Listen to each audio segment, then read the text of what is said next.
Hello ஹேவிவர்ஸ் இந்த வீடியோவில் பார்த்தீங்கன்னா T20 world cup 2024 group B டீமோட இந்த குரூப் ஸ்டேஜில் நடந்த மேட்சஸோட ஓவரால் ஒரு ரிவ்யூ தான் பார்க்க போகிறோம்.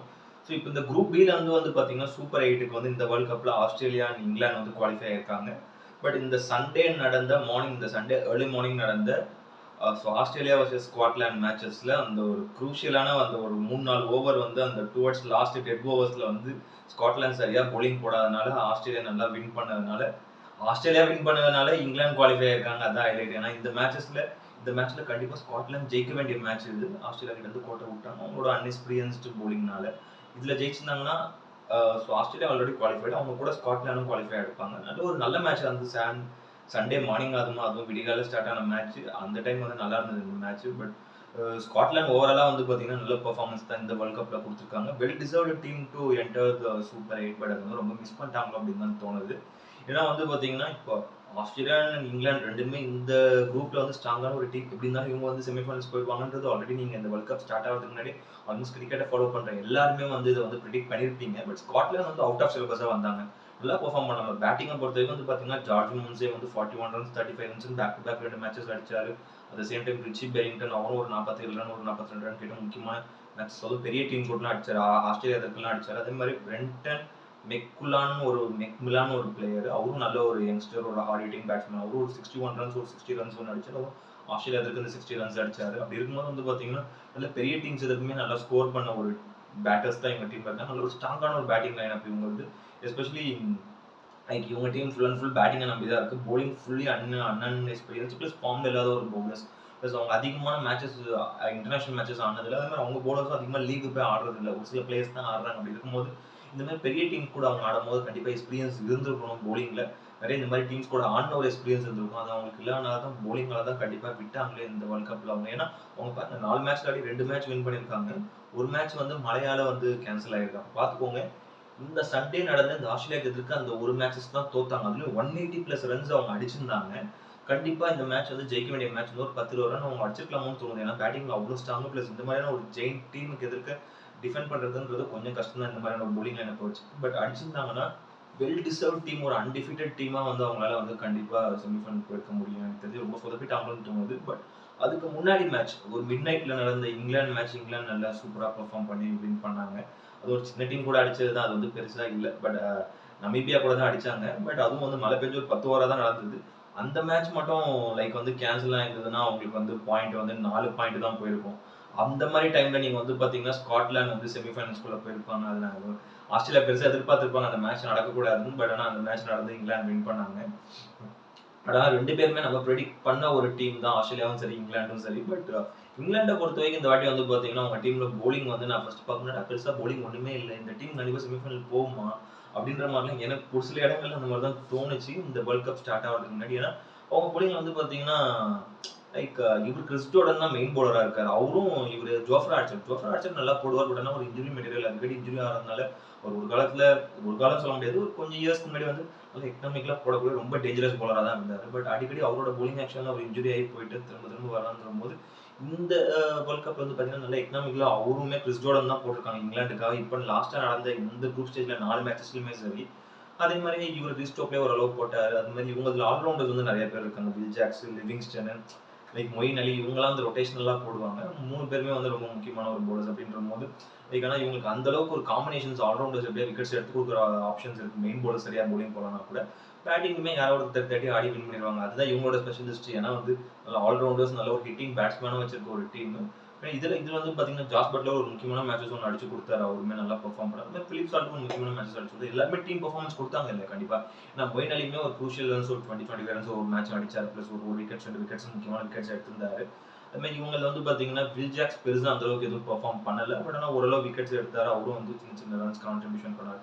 ஓவராலா இவங்க டீம் நல்லா தான் பெர்ஃபார்ம் பண்ணாங்க. இவங்களுக்கு எதுவுமே பெரிய பெரிய மேட்சஸ் கிடைக்கல. எல்லாமே மழை பெஞ்சு மேட்ச் ஸ்டாப் ஆகி அட் சேம் டைம்ஸ் அவங்க 4 மேட்ச்ல 2 மேட்ச் தான் வின் பண்ணாங்க. ரெண்டுமே சின்ன சின்ன ஸ்கோர்ஸ்ல இது 2 சின்ன சின்ன டீமை டிஃபெண்ட் பண்ணி வின் பண்ணது அப்படின்ற மாதிரி தான் இவங்க கிட்டே இருந்தது. ஏன்னா இவங்க வந்து எதுவுமே பெரிய டீம் கூட இவங்க வந்து வின் பண்ணல. அதுதான். ஏன்னா இப்போ நீங்க ஸ்காட்லாண்டும் வந்து பாத்தீங்கன்னா லைக் வந்து பெரிய பெரிய டீம்ஸ் அடிக்கலாம். அவங்க சின்ன டீம் தான் அடிச்சாங்க. அந்த இங்கிலாண்டும் நீங்க வந்து பாத்தீங்கன்னா வந்து நமீபியா அண்ட் ஓமன் இந்த 2 டீம்ஸ் அடிச்சுதான் அவங்க வந்து போயிருக்காங்க இப்போ கூட.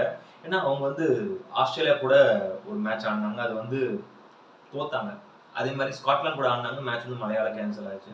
அப்படி இருக்கும்போது இவங்க வந்து நமீபியா, ஓமன் இந்த 2 டீமும் வந்து இங்கிலாந்து அடிச்சத வச்சு ரொம்ப பெரிய ஃபார்ம்ல இருக்காங்க. பேய் ஃபார்ம்ல இருக்காங்க. இவங்க செமிஃபைனல் போவாங்கன்னு நம்மளால பிரெடிக்ட் பண்ண முடியாது. எனக்கு தெரிஞ்சு இந்த குரூப்ல இருந்து ஆஸ்திரேலியா செமிஃபைனல் போக முடியும். ஏதாவது ஒரு டீம் தான் போக முடியும். எனக்கு தெரிஞ்சு ஆஸ்திரேலியா தான் போக முடியும். இங்கிலாந்து பெருசா போக பாசிபிலிட்டின்றது எனக்கு பொறுத்தவரைக்கும் கம்மி தான்.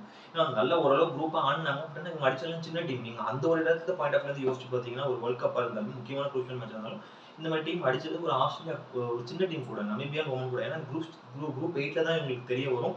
இந்த டீம் எவ்வளவு பொட்டன்ஷியலா இருக்கு. ஒரு செமிஃபைனல் போறதுக்கு ஒரு தகுதியான ஒரு டீமான அடுத்த 3 மேட்சஸ் வச்சு சொல்ல முடியும். ஸோ இங்கிலாண்டை பொறுத்தவரைக்கும் எனக்கு தெரிஞ்சு கொஞ்சம் பாசிபிலிட்டிஸ் அவங்களுக்கு கம்மி தான் செமிஃபைனல்ஸ் போற அளவுக்கு. அது மாதிரி ஆஸ்திரேலியா கேம் சைடு அவங்களாம் சொல்லவே தேவையில்ல. சாம்பியன் சைடு எப்பவுமே எப்படியாவது கம்பேக் கொடுக்கக்கூடிய ஒரு டீம். 4 மேட்ச் ஆடி 4 மேட்சுமே வின்னு. அவங்க டீம்ல ஒரு மேட்ச்ல ஒருத்தர் நல்லா கான்ட்ரிபியூட் பண்ணாங்க. ஏன்னா ட்ரெபேஸ் ஹெட்டுமே நல்லா பெர்ஃபார்ம் பண்ணாரு. 50 அடிச்சாரு. அட் த சேம் டைம் இவரு டேவிட் வார்னரும் ஒரு முக்கியமான மேட்சஸ்ல ஒரு 50 அடிச்சாரு. அட் த சேம் டைம்ல நிறைய மேட்சஸ்ல சின்ன சின்ன ரன்ஸ் வந்து பவர் பிளேல அதிகமா ரன்ஸ் எடுத்துன்னு சொல்லிட்டு ஒரு 180, 190 ஸ்ட்ரைக் ரேட்ல நல்லாவே ஆடினாங்க. 2 பேருமே அந்த ஸ்டார்ட் நல்லா கொடுத்தாங்க. அதுதான் இந்த வாட்டி இவங்க இந்த 4 மேட்சுமே ஜெயிக்கிறதுக்கு பெரிய காரணம். ட்ரெபேஸ் ஹெட் அண்ட் டேவிட் வார்னர் 2 பேருமே அவங்க கொடுத்த நல்ல ஸ்டார்ட் தான். மேட்சஸ் எல்லாமே நல்லா இருந்தது அவங்களோட பேட்டிங்லாம் பார்க்கறது. At the same time Marcus Stoinis அவரோட பெர்ஃபார்மன்ஸ் பிரமாதமா இருந்தது. ஆல்மோஸ்ட் சம்திங் 180, 190 பிளஸ் ரன்ஸ் கிட்ட அடிச்சிருக்காரு இந்த குரூப் ஸ்டேஜஸ்ல. பிளஸ் வந்து ஒரு சம்திங் விக்கெட்ஸுமே நிறைய எடுத்திருக்காரு. ரொம்ப வந்து யூஸ்ஃபுல்லான விக்கெட்ஸ் 3 விக்கெட் 2 விக்கெட் அந்த மாதிரின்றது எடுத்திருக்காங்க. ரொம்ப யூஸ்ஃபுல்லான ஒரு ஆல்ரவுண்டராகவும் இருந்தார் இந்த வாட்டி. மேக்ஸ்வெல் பெருசாக எதுவும் பெர்ஃபார்ம் பண்ணல இதுல. அந்த அளவுக்கு பெரிய பெர்ஃபார்மன்ஸ் நான் பார்க்கல. ஏன்னா இப்போ ரீசெண்டா இப்போ இந்த சண்டே நடந்த மேட்சஸ் வந்து ஸ்காட்லாந்து வர்சஸ் ஆஸ்திரேலியா மேட்ச்ல முக்கியமான மேட்ச்ல ஒரு 2 விக்கெட் எடுத்தாரு. அதை தவிர அவர் எதுவும் பெருசா பேட்டிங்லையும் பெருசா கான்ட்ரிபியூட் பண்ணல. So David Warner, Travis Head and Marcus Stoinis இவங்க 3 பேரோட பெர்ஃபார்மன்ஸ் ரொம்ப யூஸ்ஃபுல்லா இருந்தது இந்த டீமுக்கு ஆஸ்திரேலியா பொறுத்தவரைக்கும். அட் சேம் டைம் மிச்சல் மார்ஷ்மே ஒரு மேட்ச்ல ஒரு 40+ ரன்ஸ் அடிச்சிருந்தாரு. முக்கியமான குரூஷியல் ரன்ஸ் அடிச்சிருந்தாரு. அதே மாதிரி இவங்கதுல வந்து பாத்தீங்கன்னா போலர்ஸை பொறுத்த வரைக்கும் பெருசா எதிர்பார்த்த கம்மின்ஸ் அண்ட் மிச்சல் ஸ்டார்க், ஹாசல்வுட்லாம் பெருசா அந்த அளவுக்கு பெர்ஃபார்ம் பண்ணல. ஓரளவு குரூஷியலா அப்பப்போ விக்கெட்ஸ் எடுத்திருந்தாங்க. அப்படி இருக்கும்போதும் ஆடம் சாம்பா பிரமாதமா போலிங் போட்டார். ரொம்ப நல்லா போட்டு ரொம்ப விக்கெட் கிட்ட சம்திங் எடுத்திருக்காரு. இந்த லீக் ஸ்டேஜஸ்ல நல்லா பிரமாதமா போலிங் போட்டார் ஒவ்வொரு மேட்சுமே. ரொம்ப ஏன்னா இவங்களும் ஆனது வந்து பாத்தீங்கன்னா ஃபுல் அண்ட் ஃபுல் இந்த வெஸ்ட் இண்டீஸ் கண்டிஷன்ஸ் தான். இவங்க வந்து இந்த குரூப்லயே வந்து பாத்தீங்கன்னா அமெரிக்கன் த்ரெட்ல இருந்து தப்பிச்சிட்டாங்க. ஏன்னா அது நியூயார்க் வச்சு எப்படி இருந்ததுன்னு ஆடின எல்லாருக்கும் குரூப் ஏல குரூப் டில ஆன டீம்ஸ்க்கு தான் தெரியும். கலங்கி போயிட்டாங்க. பட் அந்த மாதிரி பிச்சஸ்ல இவங்க ஆடல. இவங்க ஆடினது கொஞ்சம் ஓரளவு ஒரு ஸ்டேபிளான ஒரு பேட்டிங் அண்ட் போலிங் ஃப்ரெண்ட்லியான ஒரு பிச்சஸ் தான் ஆடிருக்காங்க. அதனால வந்து இதுக்கப்புறம் எல்லா மேட்சஸுமே சூப்பர் எயிட்டும் சரி, ஃபைனல்ஸும் சரி நடக்க போறது எல்லாமே வெஸ்ட் இண்டீஸ்ல தான். அதனால கொஞ்சம் எல்லா டீமுக்குமே ஓரளவு நிம்மதியா இருக்கும். பட் இவங்கதுல வந்து பாத்தீங்கன்னா ஆஸ்திரேலியா நல்ல பெர்ஃபார்மன்ஸ் ஒரு சாம்பியன் சைடு சொல்ல தேவையில்ல. ஒரு பிளேயருமே நல்லா கான்ட்ரிபியூட் பண்ணுவாங்க டீமுக்கு. அந்த மாதிரி தான் இவங்களோட பெர்ஃபார்மன்ஸும் நல்லா இருந்தது. நமீபியா அந்த அளவுக்கு பெருசா எதுவும் பண்ணல. ஏன்னா நமீபியா இந்த குரூப்பை பொறுத்த வரைக்கும் வந்து பாத்தீங்கன்னா நமீபியா வந்து பெருசா அந்த அளவுக்கு எதுவும் பெர்ஃபார்ம் பண்ணல. பட் நல்ல டீம் தான் அவங்களும். பட் ஆனா அந்த அளவுக்கு ஒரு அவங்களும் ரொம்ப வருஷமா வராங்க, வேர்ல்ட் கப் ஆடுறாங்க, இந்த மாதிரி குரூப் ஸ்டேஜ்லேயே வெளியே போயிடுறாங்க. இது அவங்களுக்கு ஒரு வழக்கமாவே இருக்கு. பாவம் ஓமன் சுத்தமா எதுவும் சொல்ல முடியாது. ஏன்னா அவங்க அந்த அளவுக்கு பெருசா இந்த மாதிரி கிரிக்கெட்ஸ் எதுவுமே பெரிய லெவலில் ஆடி இருக்க மாட்டாங்க. அதனால 4 மேட்ச் ஆடி 4 மேட்ச்மே தோத்து தான் போனாங்க. ஆஸ்திரேலியா நல்லா டாமினேட் பண்ணாங்க. எல்லா டீமுமே இங்கிலாண்டையும் டாமினேட் பண்ணாங்க, ஸ்காட்லாண்டையும் டாமினேட் பண்ணாங்க, நமீபியாவும் டாமினேட் பண்ணாங்க, ஓமனையும் டாமினேட் பண்ணாங்க. ஸோ இதுல என்ன பெரிய விஷயம் பாத்தீங்கன்னா இங்கிலாந்து அடிச்சு ஜெயிச்ச 2 மேட்சுமே 2 மேட்ச் தான் ஜெயிச்சாங்க. 2 மேட்ச்ல சின்ன டீம்னு சொன்னேன். ஆஸ்திரேலியா அடிச்ச 2 டீமுமே வந்து பாத்தீங்கன்னா ஒன்னு இங்கிலாந்து, இன்னொன்னு ஸ்காட்லாந்து. 2மே இந்த குரூப்ல இருக்க நல்ல ஸ்ட்ராங் டீம். இவங்க 2 பேருமே அடிச்சது அவங்களுக்கு ஒரு பெரிய கான்ஃபிடன்ட் கொடுத்துருக்கும். ஏன்னா இவங்கள மாதிரி டீம் எப்போ வேணா கம்பேக் கொடுக்கலாம். இவங்க ஏதாவது சின்ன டீம் ஆஸ்திரேலியா அப்செட் பண்ணா கூட அவங்க திரும்பி கம்பேக் கொடுப்பாங்க. அப்படி இருக்கும்போது வந்து பாத்தீங்கன்னா சூப்பர் 8ல எனக்கு இந்த குரூப்ல இருந்து கண்டிப்பா வந்து ஆஸ்திரேலியா தான் வரும் செமிஃபைனல்ஸ் அப்படின்னு தோணுது. மெயினா வந்து எனக்கு வந்து இங்கிலாந்து வந்து நேற்று நைட்டோட சந்தோஷமா ஆயிருப்பாங்க. நான் பெருசா எதிர்பார்த்த ஸ்காட்லாந்து வந்துடும் அப்படின்ற மாதிரி. ஏன்னா ஆல்ரெடி நிறைய டீம்ஸ் வந்து பார்த்தீங்கன்னா பெரிய பெரிய டீம்ஸ்லாம் நிறைய குரூப்ல இருந்து அப்செட் ஆகி வெளியே போயிட்டு இருக்காங்க. எலிமினேட் ஆகி குரூப் போயிட்டுக்கு போக முடியாம. பட் இதுல இங்கிலாண்டும் போயிடுச்சுன்னா அப்புறம் எல்லா பெரிய டீமும் போய் சின்ன சின்ன டீம் உள்ள வந்ததுன்னா நமக்கு அந்த அளவுக்கு எதுவும் காம்படிஷன் இல்லாமல் லைக் ஒரு ஒன் சைட் மேட்ச் மாதிரி போயிடும். அப்படி இருந்தால் நமக்கு T20 கிரிக்கெட் பெருசா பார்க்க இன்ட்ரெஸ்ட் இருக்காது. பட் ஆனால் இதுல வந்து இங்கிலாந்து திரும்பி ஒரு கம்பேக் கொடுத்து உள்ள வர்றதுன்றது நல்ல விஷயம் தான். பார்ப்போம் வந்து எப்படி இருக்கு அடுத்தடுத்து வர மேட்சஸ்லாம் வந்து இன்ட்ரெஸ்டிங்கா அப்படின்ற மாதிரி. அதனால மோஸ்டா குரூப் பில நடந்த எல்லா மேட்சஸுமே எனக்கு தெரிஞ்சு மோஸ்டா நைட் மேட்ச் அதிகமா எதுவும் நடக்கல. நம்ம இந்தியன் டைம் படி எல்லாமே mid night match, early morning match அப்படின்ற போது இந்த குரூப்ல இருக்க ஆல்மோஸ்ட் எல்லா மேட்சஸுமே நம்ம வந்து ஒரு ஹைலைட்ஸ்ல பாக்குற மாதிரி தான் இருந்தது. ஏன்னா எதுவுமே பார்க்க டைம் இல்லை. எல்லாமே கண்ணா முன்னாடி டைம் வச்சிருந்தாங்க வெஸ்ட் இண்டீஸ் டைம் படி. அப்படி இருக்கும்போது நமக்கு இந்தியன் மேட்சஸ் மட்டும் தான் ஓரளவு நம்ம டைமுக்கு இருக்கிறாங்க. அதை விட்டா ஒரு சில மேட்சஸ் தான் அந்த குரூப் ஏ அண்ட் குரூப் பிலாம் நடக்கிற ஒரு சில மேட்சஸ் தான் நம்ம டைமுக்கு ஏற்ற மாதிரி நடக்குது. Group B and group slam நடக்கிற மேட்சஸ் எல்லாமே மிட் நைட் ஆர் ஏர்லி மார்னிங்ல தான் நடக்குது.